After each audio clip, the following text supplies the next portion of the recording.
Après l'Inde en 2019, la Côte d'Ivoire, dans sa capitale Abidjan, ouvre ce jour la 15e conférence des parties des Nations Unies sur la lutte contre la sécheresse et la désertification sous le thème « Terre, vie, patrimoine, d'un monde précaire vers un avenir prospère ». Par ce thème, la COP15 appelle à l'action pour faire en sorte que la Terre, source de vie sur la planète, continue de profiter aux générations présentes et futures. Elle se penche spécialement sur l'impact des crises, des 4 C que sont le climat, le Covid-19, les conflits et les coups d'État, sur l'avancée et la désertification et surtout sur leur rôle dans la baisse et la productivité en milieu rural.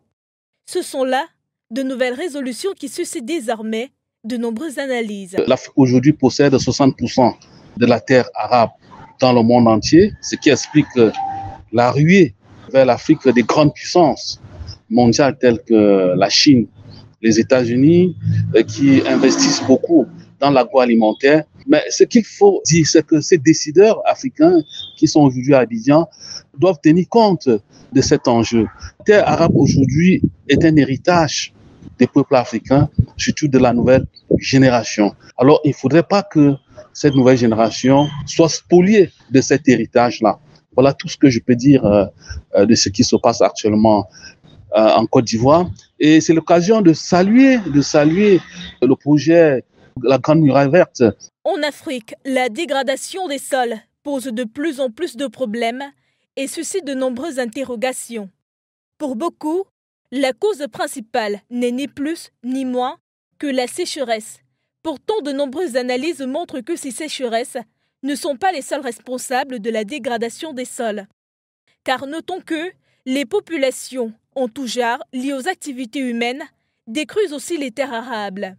Sans oublier l'agriculture moderne qui joue un rôle majeur. Celle-ci est notamment responsable de 80% de la déforestation. L'Afrique perd ainsi 4 millions d'hectares de forêt par an.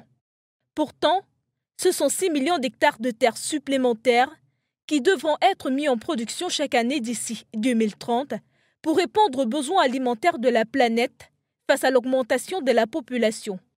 Pour résoudre définitivement cette situation et bien d'autres liées à la pollution, la majorité africaine appelle à la responsabilité de leurs dirigeants. Je crois que c'est une occasion pour les décideurs africains de penser surtout à l'intérêt des Africains.